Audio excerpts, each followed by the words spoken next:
श्रावण मास महात्म के नवम अध्याय में आज हम शुक्रवार के दिन किए जाने वाले जीवंतिका व्रत की कथा सुनेंगे। ईश्वर बोले, हे सनत कुमार, इसके बाद अब मैं शुक्रवार व्रत का आख्यान कहूँगा, जिसे सुनकर मनुष्य संपूर्ण आपदा से मुक्त हो जाता है।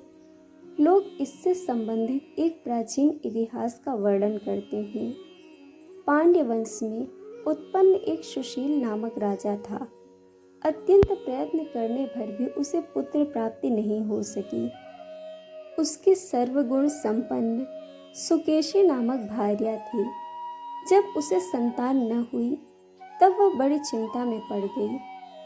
तब स्त्री स्वभाव के कारण अति साहस युक्त मन वाली उसने मासिक धर्म के समय प्रत्येक महीने में वस्त्र के टुकड़ों को अपने उदर पर बांधकर उदर को बड़ा बना लिया और अपनी प्रसूति का अनुकरण करने वाली किसी अन्य गर्भिणी स्त्री को ढूंढने लगी। भावी देवयोग से उसके पुरोहित की पत्नी गर्भिणी थी। तब कपट करने वाले राजा की पत्नी ने किसी प्रसव कराने वाली को इस कार्य में लगा दिया और उसे एकांत में बहुत धन देकर वह रानी चली गई। उसके बाद रानी को गर्भिणी जानकर राजा ने उसका पुंसवन और अनवलोभन संस्कार किया। 8वां महीना होने पर सीमंतोन्नयन संस्कार के समय राजा अत्यंत हर्षित हुए। उसके बाद उस पुरोहित पत्नी का प्रसव काल सुनकर वह रानी भी उसी के समान सभी प्रसव संबंधी चेष्टाएं करने लगी। पुरोहित की पत्नी चूंकि पहली बार गर्भवती थी, अतः प्रसूति कार्य के प्रति वह अनभिज्ञ थी और केवल प्रसव कराने वाली दाई के ही कहने में स्थित थी।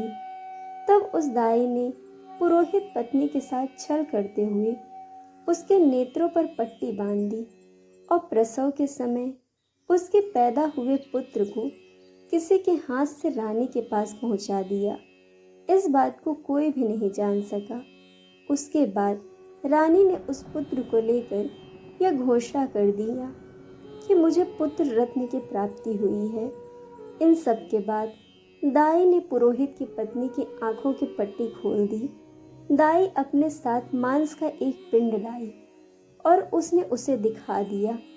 फिर उसके सामने आश्चर्य तथा दुख प्रकट करने लगी कि यह कैसा अनिष्ट हो गया और कहने लगी कि अपने पुरोहित पति से इसकी शांति जरूर करवा लेना। संतान नहीं हुई कोई बात नहीं, पर तुम जीवित हो यह अच्छी बात है। इस पर पुरोहित पत्नी को अपने प्रसव के स्पर्श में चिंतन से बहुत संदेह हुआ। ईश्वर बोले, राजा ने पुत्र जन्म का समाचार सुनकर जात कर्म संस्कार कराया और ब्राह्मणों को हाथी, घोड़े तथा रथ आदि प्रदान किए। राजा ने कारागार में पड़े सभी कैदियों को प्रसन्नता पूर्वक मुक्त करा दिया।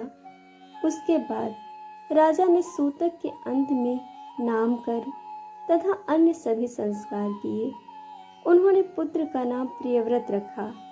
हे सनत कुमार, श्रावण मास के आने पर पुरोहित की पत्नी ने शुक्रवार के दिन भक्ति पूर्वक देवी जीवंतिका का पूजन किया। दीवार पर अनेक बालकों सहित देवी जीवंतिका की मूर्ति लिखकर पुष्प तथा माला से उनकी पूजा करके गोधूम की पीठी बनाए गए 5 दीपक उनके सम्मुख उसने जलाए और स्वयं भी गोधूम का चूर्ण भक्षण किया और उनकी मूर्ति पर चावल फेंका और कहा, हे जीवंती, हे करुणार्णवे, जहाँ भी मेरा पुत्र विद्यमान हो आप उसकी रक्षा करना।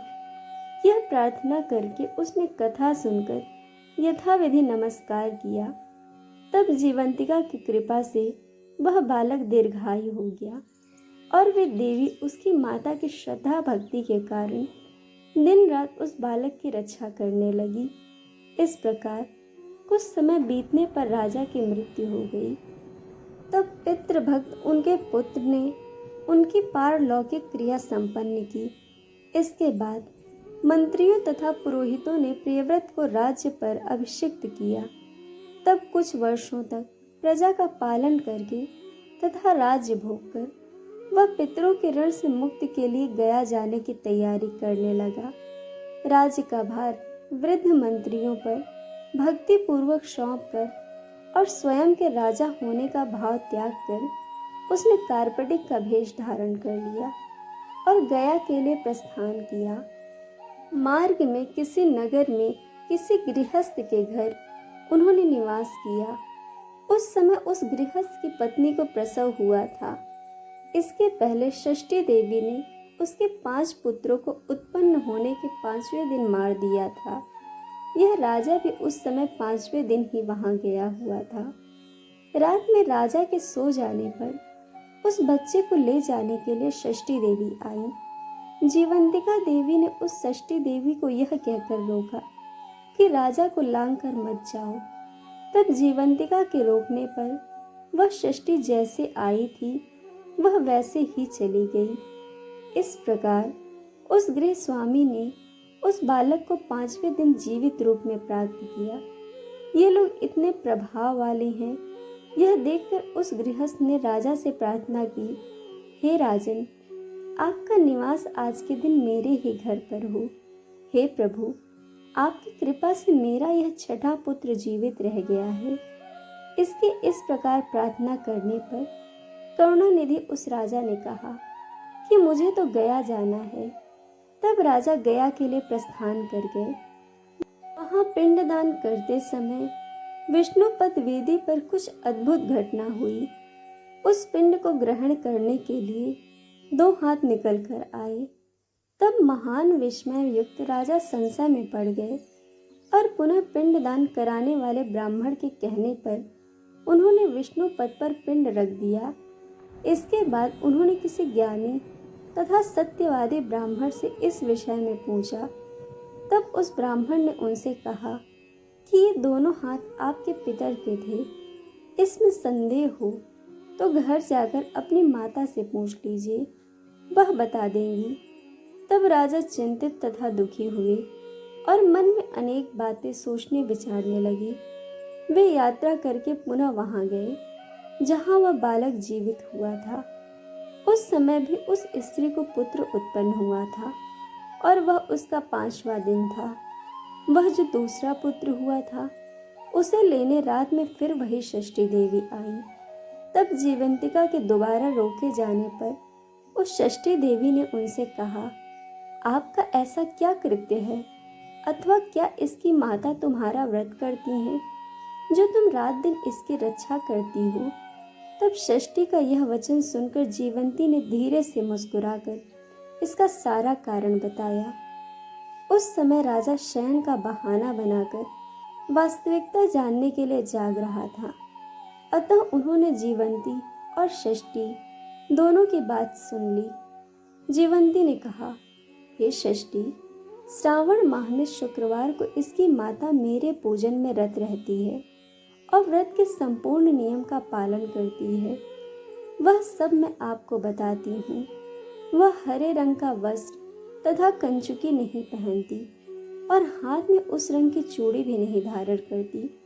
वह चावल के धोने के जल को कभी नहीं लांघती, हरे पत्तों के मंडप के नीचे नहीं जाती और हरे वर्ण का होने के कारण करेले का साग भी वह नहीं खाती है। यह सब वह मेरे प्रसन्नता के लिए करती है, अतः मैं उसके पुत्र को किसी को मरने नहीं दूंगी।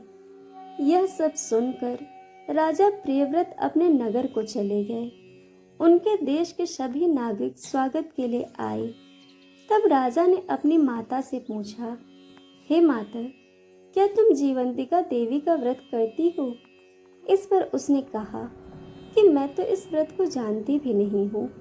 उसके बाद राजा ने गया यात्रा का समुचित फल प्राप्त करने के लिए ब्राह्मणों तथा सुवासिनी स्त्रियों को भोजन कराने की इच्छा से उन्हें निमंत्रित किया और व्रत की परीक्षा लेने के लिए सुवासिनियों को वस्त्र, कंचुकी तथा कंकड़ भेजकर कहलाया कि आप सभी को भोजन के लिए राजभवन में आना है। तब पुरोहित पत्नी ने दूत से कहा कि मैं हरे रंग की कोई भी वस्तु कभी ग्रहण नहीं करती हूँ। राजा के पास आकर दूत ने उसके द्वारा कही गई बात राजा को बता दी। तब राजा ने उसके लिए सभी रक्त वर्ण के शुभ परिधान भेजे। वह सब धारण करके वह पुरोहित पत्नी भी राजभवन में आई। राजभवन के पूर्वी द्वार पर चावलों के धोने का जल पड़ा था। यह देखकर और वहां हरे रंग का मंडप देखकर वह दूसरे द्वार से गई। तब राजा ने पुरोहित की पत्नी को प्रणाम करके इस नियम का संपूर्ण कारण पूछा। इस पर उसने कहा, कारण शुक्रवार का व्रत बताया। उस प्रियव्रत को देखकर उसके दोनों स्तनों में से बहुत दूध निकलने लगा। दोनों वक्ष स्थलों ने उस राजा को दुग्ध धाराओं से पूर्ण रूप से सिंचित कर दिया। तब गया में विष्णुपदी पर निकले दोनों हाथों जीवंतिका तथा षष्ठी दोनों देवियों की वार्तालाप तथा पुरोहित पत्नी के स्तनों से दूध निकलने के द्वारा राजा को विश्वास हो गया कि मैं इसी का पुत्र हूँ। उसके बाद पालन पोषण करने वाली माता के पास जाकर विनम्रता पूर्वक उन्होंने कहा, हे माता, डरो मत, मेरे जन्म का वृत्तांत सत्य सत्य बता दो। यह सुनकर सुंदर केसों वाली रानी ने सब कुछ सच सच बता दिया। तब प्रसन्न होकर उन्होंने जन्म देने वाले अपने माता पिता को नमस्कार किया और संपत्ति से वृद्धि को प्राप्त करवाया। वे दोनों परम आनंदित हुए। एक दिन राजा प्रियव्रत ने रात में देवी जीवंती से प्रार्थना की, हे जीवंती, मेरे पिता तो ये हैं, फिर गया में वो दोनों हाथ कैसे निकल आए थे? तब देवी ने स्वप्न में आकर संशय का नाश करने वाला वाक्य कहा, हे प्रियव्रत, मैंने तुम्हें विश्वास दिलाने के लिए ही यह माया की थी, इसमें संदेह नहीं है। हे सनत कुमार, यह सब मैंने आपको बता दिया।